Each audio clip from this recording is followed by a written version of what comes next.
Intermediate hurdler KevinYoung took a while to turn heads. When his skill finally did attract attention, he was dubbed the heir apparent to the great Edwin Moses. A daunting task, if ever there was one. But not only did Young fill Moses' shoes, he ran clear out of them.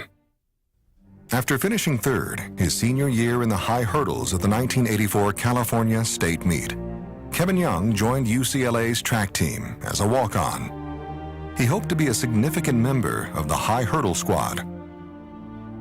Unfortunately, the Bruins had an abundance of high hurdlers on scholarship. But Young's coach, former Olympian John Smith, saw potential in his tall, lean prospect. Smith had Young work out with the high hurdlers and the quarter milers, two diverse disciplines, but in Young's case, a perfect combination. Smith discovered Young possessed a natural gift for the long sprint. It was decided he would concentrate on the intermediate hurdles. The move worked better than anyone anticipated. Young became a vital member of the UCLA team.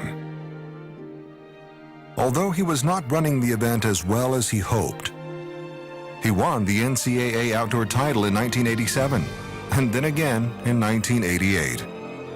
Young also showed signs of being able to go head-to-head against international competition when he finished second at the 1987 Pan American Games. In the 1988 Summer Olympics, Young finished fourth, one place below the legendary Edwin Moses. Then came a fourth-place finish at the 1991 World Championships. The also-ran position in high-profile events was a pattern that he did not want to see continue. Like Moses, Young could run 13 strides between hurdles. With his 37-inch inseam, he sometimes ran 13, then 12, and sometimes even 11 steps. Essentially, it made it difficult to get up a consistent head of steam. He would need to develop a new stride pattern that would allow him to run without compromising momentum. So Young refined his mechanics. While his new technique was challenging, it also made him run with confidence and speed. In time, he consistently won races. People began to notice and to make those comparisons to Edwin Moses. In 1992, Young won the national championship at the Olympic trials, and with it, a trip to Barcelona. At the Olympics, his goal was to run 46.89. He was outspoken about it and made his intentions known to anyone who would listen. Most regarded the boast with skepticism.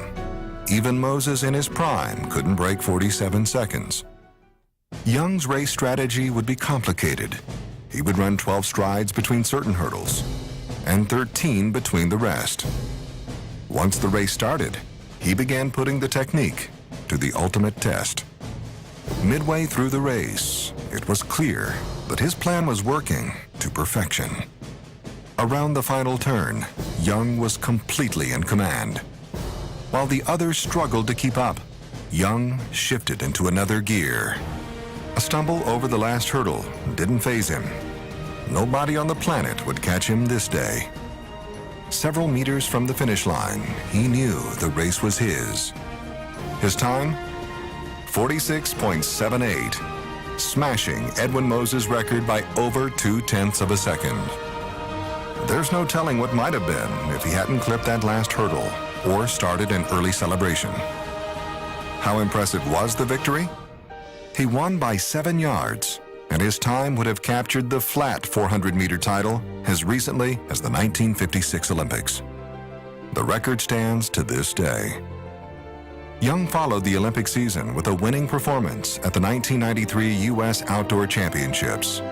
Later that summer, he traveled to Stuttgart, Germany, and won the gold medal handily at the World Outdoor Championships. To liberally paraphrase philosopher George Santayana, the difficult can be done immediately. The impossible took KevinYoung 46.78 seconds. A few words to the skeptics. When KevinYoung says he's gonna do something, believe him.